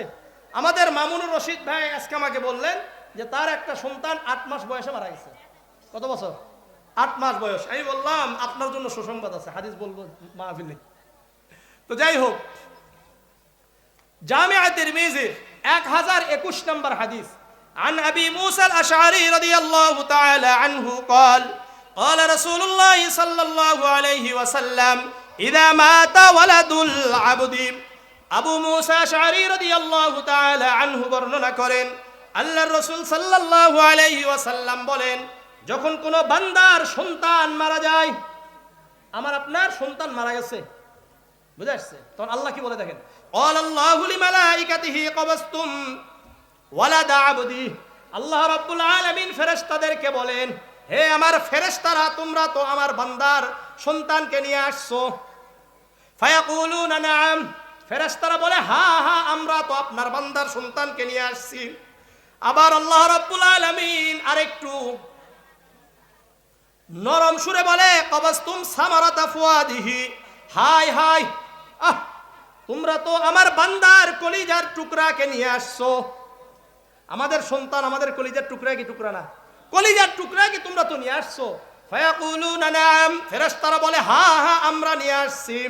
ফায়াকুলুনা, এখন আল্লাহ রাব্বুল আলামিন বলেন, মাযা ক্বালা আবদি, এই ফেরেশতারা, যখন তোমরা আমার বান্দার সন্তানকে দুনিয়া থেকে নিয়ে আসলা, তখন আমার বান্দারা কি বলেছে, কি বলছে? তখন ফেরেশতারা বলে, হামিদাকা ওয়াস্তারজা, আপনার বান্দা বলেছে আলহামদুলিল্লাহ, ইন্না লিল্লাহি ওয়া ইন্না ইলাইহি রাজিউন। কি বলছে? আলহামদুলিল্লাহ, ইন্না লিল্লাহি ওয়া ইন্না ইলাইহি রাজিউন। সঙ্গে সঙ্গে আল্লাহ রাব্বুল আলামিন বলেন, ইবনু লিআবদি বাইতান ফিল জান্নাহ, হে আমার ফেরেশতারা, আমার এই বান্দার জন্য জান্নাতে একটি বালাখানা নির্মাণ করো। ওয়াসাম্মুহু বাইতাল হাম, আর এই বালাখানার নাম, এই বিল্ডিং এর নাম উপরে লিখে দাও বাইতুল হাম, প্রশংসার ঘর। কি ঘর? প্রশংসার ঘর। সুতরাং আমাদের সন্তান যদি দুনিয়া থেকে চলে যায়, দুঃখ করার কিছু নাই, কষ্ট করার কিছু নাই, বরং আল্লাহ রাব্বুল আলামিন আবার আপনার জন্য উত্তম ফায়সালার ব্যবস্থা করছেন। বুঝে আসছে? সন্তান হলো, এখন আমাদের কারো সন্তান হয়েছে, এখন কাজ কি? এক নম্বর কাজ, ডান কানে আজান দেওয়া, বাম কানে ইকামত দেওয়া। বলেন, এক নম্বর কাজ কি? ডান কানে আজান, বাম কানে ইকামত দেওয়া। সুনানে আবি দাউদের 5105 নম্বর হাদিস, عن عبيد الله بن رافع عن أبيه قال رأيت النبي صلى الله عليه وسلم أذن في أذن الحسن بن علي حين ولدته فاطمة بالصلاة। আল্লাহ, উবাইদুল্লাহ ইবনে রাফি তার বাবা থেকে বর্ণনা করেন, উনি বলেন, আমি আল্লাহর রাসূলকে দেখেছি যখন ফাতেমা রাদিয়াল্লাহু তাআলা আনহা তার সন্তান হাসান রাদিয়াল্লাহু তাআলা আনহাকে প্রসব করলেন, আল্লাহর রাসূল সাল্লাল্লাহু আলাইহি ওয়াসাল্লাম তার কানে আযান দিলেন। কি করছেন? আযান দিয়েছেন। এই হাদিসের মধ্যে আযান ডান কানে দিয়েছেন না বাম কানে দিয়েছেন ইকামতের কথা নাই। মুসান্নাফে ইবনে আবি শাইবা একটা কিতাব আছে, এই কিতাবে প্রায় 39,000 হাদিস আছে। কত? 39,000 হাদিস আছে। এই হাদিস খানার মধ্য হতে 7,985 নম্বর হাদিস, عن حسين رضي الله تعالى عنه قال قال رسول الله صلى الله عليه وسلم من ولد له فأذن في أذنه اليمنى وأقام في أذنه اليسرى। হুসাইন রাদিয়াল্লাহু তাআলা আনহু বর্ণনা করেন, আল্লাহর রাসূল সাল্লাল্লাহু আলাইহি ওয়াসাল্লাম বলেন, যে ব্যক্তির সন্তান হবে ওই ব্যক্তি যেন ডান কানে আযান দেয়, বাম কানে ইকামত দেয়। কি বলছে?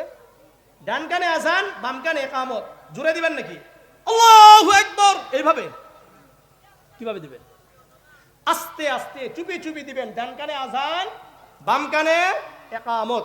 আপনাদেরকে আরো বলি, শোনেন, যদি যেই মায়ের, যেই নারীর সন্তান হয়েছে, ওই নারী যদি ওই সময় হুঁশে থাকে, জ্ঞানে থাকে, বেহুশ হয়ে না যায়, জ্ঞান হারা না হয়ে যায়, তাহলে তার মাও তার সন্তানের ডান কানে আযান দিতে পারবে, বাম কানে ইকামত দিতে পারবে। মনে থাকবে? মনে থাকবে না মনে থাকবে না? না হুজুরদেরকে ডেকে আনতে হবে? না নিজেরা দিবেন?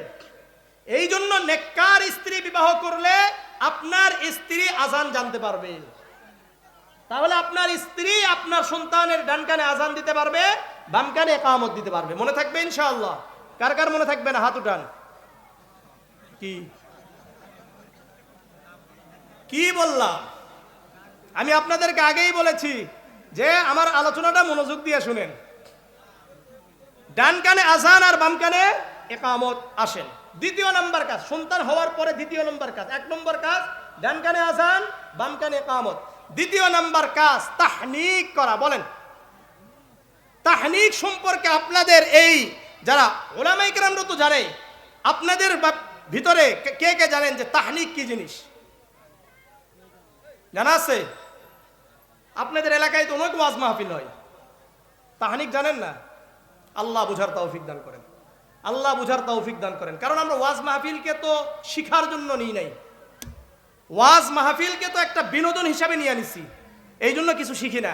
আল্লাহ আমাদেরকে শিখার তৌফিক দান করেন, জানার তৌফিক দান করেন, আমল করার তৌফিক দান করেন। শুনেন তাহনিক করার ব্যাপারে সহিহ মুসলিমের এই কথা বলেন না তো 5508 নম্বর হাদিস, عن أبي موسى رضي الله تعالى عنه قال ولد لي غلام فأتيت به النبي صلى الله عليه وسلم فسماه إبراهيم وحنكه بتمرة। আবু মুসা রাদিয়াল্লাহু তাআলা আনহু বলেন, আমার সন্তান হলো, আমি আমার সন্তানকে নিয়ে আল্লাহর রাসূলের কাছে গেলাম। আল্লাহর রাসূল আমার সন্তানের নাম রাখলেন ইব্রাহিম। কি রাখছেন?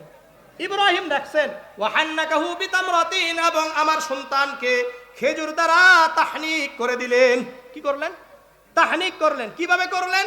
আরেকটা হাদিস বলি, সহিহ বুখারীর 3909 নম্বর হাদিস। কত নম্বর বললাম? 3909। عن أسماء أنها حملت بعبد الله بن الزبير। আসমা রাদিয়াল্লাহু তাআলা আনহা কে চিনেন? কে কে? আসমা রাদিয়াল্লাহু তাআলা আনহা কে জানেন? আবু বকর সিদ্দিক রাদিয়াল্লাহু তাআলা আনহুর আরেক মেয়ের নাম, আয়েশা রাদিয়াল্লাহু তাআলা আনহার আরেক বোনের নাম। ওনার নাম কি? আসমা। উনি কি বলছেন দেখেন, আন্নাহা হামালাত বিআবদুল্লাহ ইবনে জুবায়ের, আমার পেটে আব্দুল্লাহ ইবনে জুবায়ের মানে জুবায়েরের ছেলে, তাহলে জুবায়ের ইবনুল আওয়াম আমার স্বামী, তা আব্দুল্লাহ আমার পেটে আছে। ঠিক আছে, শুনেন, পেটে আছে, তাই না? আন্নাহা হামালাত বিআবদুল্লাহ ইবনে জুবায়ের, পেটে আছে। এরপরে উনি বলেন ফাখারাজতু আনা মুতিম্মুন, আমার আসন্ন প্রসবা মানে আমার সন্তান হবে হবে ভাব, কিন্তু এই সময় আমি মক্কা থেকে মদিনায় হিজরতের জন্য বের হয়ে গেলাম। মক্কা থেকে মদিনার জন্য হিজরত করার জন্য বের হয়ে গেছি। ফানাজালতু বিকুবা, আমি মদিনায় পুষতে পারলাম না, কুবাতে কি করলাম? অবতরণ করলাম, মানে কুবাতে অবস্থান করলাম। ফাওয়ালাতুহু বিকুবা, আমার সন্তান আব্দুল্লাহ ইবনে জুবায়ের কুবাতে হয়ে গেল। কোথায় হয়েছে? কুবাতে হয়েছে। কুবাতে হওয়ার পরে আসমা রাদিয়াল্লাহু তাআলা আনহা বলেন ফাআতাইতু বিহিন নবী সাল্লাল্লাহু আলাইহি ওয়াসাল্লাম আল মাদিনা, আমি আমার সন্তান আব্দুল্লাহকে কোলে নিয়ে আল্লাহর রাসূলের কাছে মদিনায় আসলাম। ফাওয়াযাতুহু বিহাজারিহি, এসে আমি আল্লাহর রাসূলের কোলে দিলাম। কি দিছে? কোথায় দিছে? এখন দেখেন কোথায় দিয়েছি, কোলে কোলে দিয়েছে। ফাদাআ বিতামরাতিন, কোলে দেওয়ার পরে আল্লাহর রাসূল বললেন, এই খেজুর আনো তো। খেজুর কি আনতে বলেছেন? খেজুর আনেন। মনোযোগ দিয়ে শুনেন হাদিসটা, তাহলে আপনাদের তাহনিক করতে হবে কিভাবে এটা আপনারা শিখতে পারবেন। ফাদাআ বিতামরাতিন, আল্লাহর রাসূল বলে, এই খেজুর আনো, খেজুর। আল্লাহর রাসূলকে খেজুর দেওয়া হলো।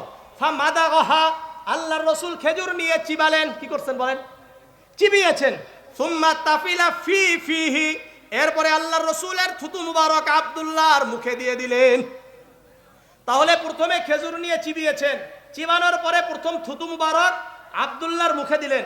আসমা রাদিয়াল্লাহু তাআলা আনহা বলেন ফাকানা আউওয়ালা শাইইন দাখালা জাওফাহু রিকু রাসূলিল্লাহি সাল্লাল্লাহু আলাইহি ওয়াসাল্লাম, এই কারণে আব্দুল্লাহর পেটে সর্বপ্রথম দুনিয়ার যেই জিনিস প্রবেশ করেছে ওই জিনিস হলো আল্লাহর রাসূল সাল্লাল্লাহু আলাইহি ওয়াসাল্লামের থুতু মুবারক।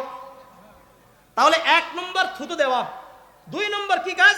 ওয়াহান্নাকাহু বিতামরাতিন, আল্লাহর রাসূল সাল্লাল্লাহু আলাইহি ওয়াসাল্লাম ওই যে খেজুরটা চিবাইছেন না, একেবারে পাতলা করেছেন, পাতলা করে আব্দুল্লাহর উপরের তালুতে লাগিয়ে দিয়েছেন। কোন তালু বলেন? উপরের তালুতে। উনাকে জিহবা দিয়ে দেয় না, জিহবা না, এটাকে তাহনিক বলে না। তাহনিক কোথায় দিতে হবে? তাহলে তাহনিকের জন্য কাজ কি? আমার আপনার সন্তান হবে, আমার কাছে এলাকার মধ্যে যাকে ভালো আলেম মনে হবে, বুজুর্গ মনে হবে, ইমাম মনে হবে, তার কাছে আপনার সন্তানকে নিয়ে যাবেন। খেজুর ছাড়া যাবেন না খেজুর সহ যাবেন? খেজুর সহ যায়। এখন হুজুরের কাছে খেজুর নাও থাকতে পারে, এই জন্য খেজুরটা নিয়ে যাবেন। হুজুর খেজুরটা চিবাবেন, চিবানোর পরে সর্বপ্রথম কি করবেন? থুতু দিবেন। এরপরে খেজুরটা একবারে পাতলা করে উপরের তালুতে লাগিয়ে দিবেন। মনে থাকবে ইনশাআল্লাহ? কার কার মনে থাকবে? সবার মনে থাকবে।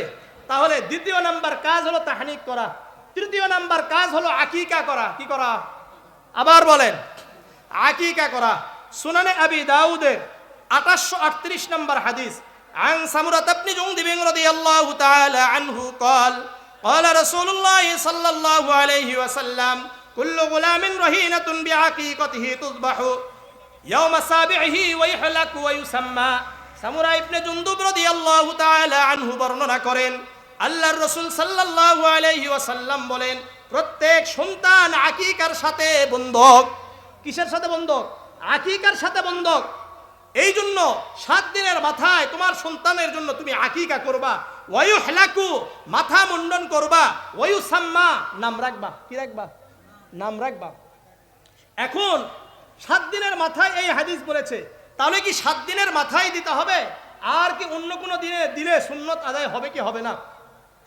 আল বাইহাকি ফি শুআবিল ঈমান একটা কিতাব আছে, এই কিতাবের 19771 নম্বর হাদিস। عن بريدة رضي الله تعالى عنه قال قال رسول الله صلى الله عليه وسلم العقيقة تذبح ل7 أو ل14 أو ل21। বুরাইদা রাদিয়াল্লাহু তাআলা আনহু বর্ণনা করেন, আল্লাহর রাসূল সাল্লাল্লাহু আলাইহি ওয়াসাল্লাম বলেন, সন্তানের জন্য 7 দিনের মাথায় আকিকা দাও। কয় দিনের মাথায়? 7 দিনের মাথায় আকিকা দাও। 7 দিনের মাথায় যদি তুমি আকিকা না দিতে পারো, লি14 14 দিনের মাথায় আকিকা দিয়ে দাও। কয় দিনের মাথায়? 14 দিনের মাথায় আকিকা দিতে পারো না, 21 তাহলে 21 দিনের মাথায় আকিকা দিয়ে দাও। তাহলে 7, 14 আর 21। নবী দাউদের 841 নম্বর হাদিস, عن عبد الله بن عباس رضي الله تعالى عنه أن رسول الله صلى الله عليه وسلم عق عن الحسن والحسين كبشا كبشا। আব্দুল্লাহ ইবনে আব্বাস রাদিয়াল্লাহু তাআলা আনহু বলেন, আল্লাহর রাসূল সাল্লাল্লাহু আলাইহি ওয়াসাল্লাম হাসান এবং হুসাইনের জন্য একটি করে দুম্বা আকিকা করেছিলেন। এই হাদিস থেকে উলামায়ে কেরামরা বলেন, যদি কারো সামর্থ্য না থাকে, সে যদি ছেলে সন্তানের জন্য একটা দুম্বা অথবা একটা বকরি, একটা ভেড়া আকিকা করে, তার আকিকা আদায় হয়ে যাবে। মনে থাকবে তো ইনশাআল্লাহ? তাহলে 1 নম্বর কাজ, সন্তান হওয়ার পরে ডান কানে আযান, বাম কানে ইকামত। 2 নম্বর কাজ বলেন তাহনিক করা। 3 নম্বর কাজ আকিকা করা। কি করা? আকিকা করা। 5 নম্বর কাজ ওই যে হলক করা। কি করা? মাথা মুন্ডন করা। কি বলেন? বলেন, মাথা মুন্ডন করা। 6 নম্বর কাজ নাম রাখা। কি রাখা? নাম রাখা। তানবিহুল গাফিলিন, আবুল লাইস সামারকান্দি রাহিমাহুল্লাহর লেখা, খুব গুরুত্বপূর্ণ কিতাব এটা। এই কিতাবের 152 নম্বর হাদিস, عن أبي هريرة رضي الله تعالى عنه قال قال رسول الله صلى الله عليه وسلم من حق الولد على الوالد 3 أشياء। আবু হুরায়রা রাদিয়াল্লাহু তাআলা আনহু বর্ণনা করেন, আল্লাহর রাসূল সাল্লাল্লাহু আলাইহি ওয়াসাল্লাম বলেন, একজন সন্তানের তার পিতার উপর 3টি হক থাকে। কয়টা? সন্তানদের প্রতি বড় বড় দায়িত্ব কয়টা? 3টা। পিতামাতা। 1 নম্বর আইয়ুহসিনা ইসমাহু ইদা উলিদা, যখন সন্তান হয় তার ভালো একটা নাম রাখা। ভালো একটা কি রাখতে হবে? নাম রাখা। 2 নম্বর ওয়াইআল্লিমাহুল কিতাব ইদা আকলা, সন্তান যখন কথা বলতে শিখে, বুঝতে শিখে, তাকে কোরআন হাদিস শিক্ষা দেওয়া, কোরআন এবং হাদিসের জ্ঞান শিক্ষা দেওয়া। আর 3 নম্বর ওয়াইজাওয়িজাহু ইদা আদরাকা, সন্তান যখন প্রাপ্ত বয়স্ক হয়ে যায় তাকে বিবাহ দিয়ে দেওয়া। ভালো নাম রাখবেন। কেন? কিয়ামতের ময়দানে আমাদের নামগুলো, আমাদের বাবাদের নাম দুলে ধরে ধরে আল্লাহ তাআলা ডাকবেন। তাহলে নাম ভালো হতে হবে। এখন রকেট, সকেট, বকেট, তারপরে রনি, জনি, তারা, এগুলো কোনো নাম না। এগুলো নাম নাকি? এমন নাম রাখছে যে ছেলে না মেয়ে, হিন্দু না মুসলমান, কিছুই বোঝা যায় না। এরকম আছে কি নাই? আল্লাহ আমাদেরকে বুঝার তৌফিক দান করেন। সুনানে আবি দাউদের 4948 নম্বর হাদিস, عن أبي الدرداء رضي الله تعالى عنه قال قال رسول الله صلى الله عليه وسلم إنكم تدعون يوم القيامة بأسمائكم وأسماء آبائكم। আবু দারদা রাদিয়াল্লাহু তাআলা আনহু বর্ণনা করেন, আল্লাহর রাসূল সাল্লাল্লাহু আলাইহি ওয়াসাল্লাম বলেন, হে আমার উম্মত, তোমাদেরকে কিয়ামতের ময়দানে তোমাদের নাম, তোমাদের বাবাদের নাম ধরে ধরে ডাকা হবে। ফাহসিনু আসমাআকুম, সুতরাং তোমরা তোমাদের নামগুলো ভালো ভালো রাখো। কি নাম রাখবেন? ভালো ভালো নাম রাখবেন। কি বিশেষ করে নবীদের নামে নাম রাখার ব্যাপারে আল্লাহ রসুল উৎসাহিত করছেন। কার নাম? নবীদের নাম। সুনান আবি দাউদের 4950 নম্বর হাদিস, আন আবি ওয়াহাব আল জুশামি রাদিয়াল্লাহু তাআলা আনহু قال قال رسول الله صلى الله عليه وسلم تسموا باسماء الانبياء, তোমরা তোমাদের নামগুলো নবীদের নামে নাম রাখো। কাদের নামে? নবীদের নামে নাম রাখা। ওয়াহাব্বুল আসমাই ইলাল্লাহ আব্দুল্লাহ, আব্দুর রহমান। আল্লাহর কাছে সবচাইতে প্রিয় নাম দুটা, এক নম্বর আব্দুল্লাহ, দ্বিতীয় নাম্বার আব্দুর রহমান। মনে থাকবে? তাহলে ভালো নাম রাখবেন। কারা কারা? বড় না ছোট রাখবেন? হ্যাঁ, একসাথে 3-4টা নাম রাখবেন না? কথা বল না, শোনেন। এক শব্দে নাম রাখাটা সুন্নত। কয় শব্দে? আদম কয় শব্দ? নূহ, ঈসা, মুসা, ইব্রাহিম, ইসমাইল, ইসহাক, লূত, হারুন, ইলিয়াস, জাকারিয়া, ইয়াহইয়া, ইয়াসা, ইউসুফ, হুদ, শুআইব। কয়টা? কথা বলে না।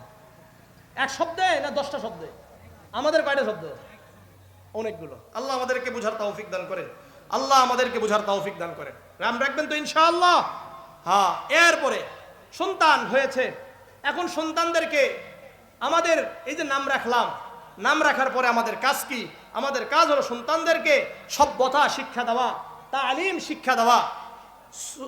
সূরাতুত তাহরিমের 6 নম্বর আয়াত আল্লাহ বলেন, ইয়া আইয়ুহাল্লাযীনা আমানু কু আনফুসাকুম ওয়া আহলিকুম নারা, হে ঈমানদারগণ, তোমরা নিজেদেরকে জাহান্নামের আগুন থেকে বাঁচাও আর তোমরা তোমাদের সন্তানদেরকে জাহান্নামের আগুন থেকে বাঁচাও। তাফসীরে তাবারীর মধ্যে আলী রাদিয়াল্লাহু তাআলা আনহু এর তাফসীর করেছেন, আল্লিমুহুম ওয়া আদ্দিবুহুম, তোমরা তোমাদের সন্তানদেরকে দ্বীন শিক্ষা দাও, তোমরা তোমাদের সন্তানদেরকে সভ্যতা শিক্ষা দাও। মুজাহিদ রাহিমাহুল্লাহ বলেন, আউসু আহলিকুম বিতাকওয়াল্লাহ, তোমরা তোমাদের সন্তানদেরকে তাকওয়া শিক্ষা দাও। কি দাও? তাকওয়া শিক্ষা দাও। এর উপর আপনাদেরকে একটা হাদিস শোনাই। মুসনাদে আহমদের 21570 নম্বর হাদিস। এই হাদিসটা মুসনাদে আহমদে আরেকটা আসছে 22075 নম্বর হাদিস। আন মুআজ ইবনে জাবাল রাদিয়াল্লাহু তাআলা আনহু قال আওসানি রাসূলুল্লাহ সাল্লাল্লাহু আলাইহি ওয়াসাল্লাম বিআশরি কালিমাত। মুআজ ইবনে জাবাল রাদিয়াল্লাহু তাআলা আনহু বর্ণনা করেন, আল্লাহর রাসূল সাল্লাল্লাহু আলাইহি ওয়াসাল্লাম আমাকে 10টি উপদেশ দিয়েছেন। কয়টি উপদেশ? আবার বলেন, কয়টা উপদেশ? 10টি উপদেশ দিয়েছেন। 1 নম্বর, লা তুশরিক বিল্লাহি শাইআন ওয়া ইন কুতিলতা ওয়া হুররিকতা, হে মুআজ, তুমি আল্লাহর সাথে কাউকে শরীক করবা না, আল্লাহর সাথে কাউকে শরীক করবা না।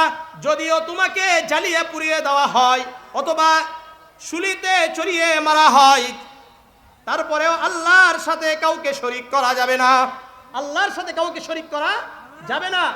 যদিও আমাদেরকে জ্বালিয়ে পুড়িয়ে দেওয়া হয়, যদিও আমাদেরকে ফাঁসিতে কাস্টে ঝুলানো হয়, এরপরে আল্লাহর সাথে কাউকে শরীক করা যাবে না।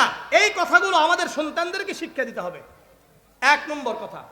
2 নম্বর, ওয়ালা তাউক্কুন ওয়ালিদাইক ওয়া ইন আমারাকা আন তাখরুজা মিন আহলিক ওয়া মালিক। আল্লাহর রাসূল বলেন, হে মুআজ, শুনে রাখো, ভালো করে মনোযোগ দিয়ে শোনো, তোমার পিতামাতা যদি তোমাকে তাদের পরিবার থেকে, তাদের সম্পদ থেকে বের করে দেয়, বঞ্চিত করে, এরপরেও পিতামাতার সাথে খারাপ আচরণ করা যাবে না।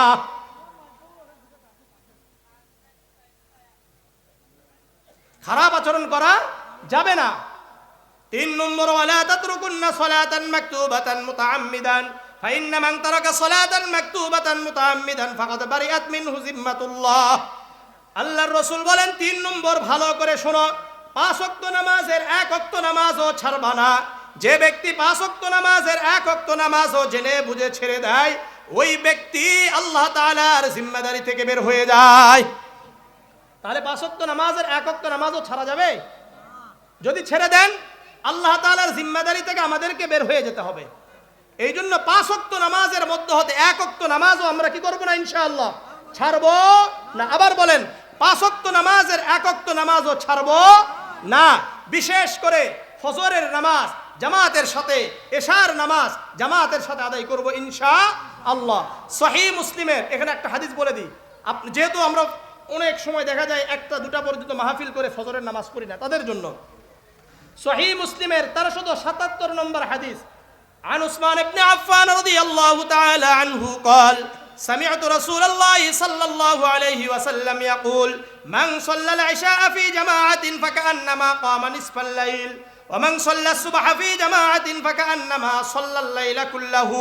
উসমান ইবনে আফফান রাদিয়াল্লাহু তাআলা আনহু বর্ণনা করেন, আল্লাহর রাসূল সাল্লাল্লাহু আলাইহি ওয়াসাল্লাম কে বলতে শুনেছি, উসমান ইবনে আফফান রাদিয়াল্লাহু তাআলা আনহু বলেন, আমি আল্লাহর রাসূলকে বলতে শুনেছি, আল্লাহর রাসূল বলেন, মান সাল্লাল ইশা ফি জামাআতিন ফাকান্নামা কামা নিসফাল লাইল, যে ব্যক্তি ইশার সালাত জামাতের সাথে আদায় করলো ওই ব্যক্তি যেন অর্ধরাত্রি ইবাদতে কাটিয়ে দিল। ওয়ামান সাল্লাস সুবহা ফি জামাআতিন ফাকান্নামা সাল্লাল লাইলা কুল্লাহু, আর যে ব্যক্তি ফজরের সালাত জামাতের সাথে আদায় করলো ওই ব্যক্তি যেন সারা রাত ইবাদতে কাটিয়ে দিল। তাহলে ফজরের সালাত আদায় করবেন তো ইনশাআল্লাহ? তাহলে আমি ওই 10টা শেষ করে ছেড়ে দিই। 3 নম্বর, 5 ওয়াক্ত নামাজের 1 ওয়াক্ত নামাজও ছাড়া যাবে না।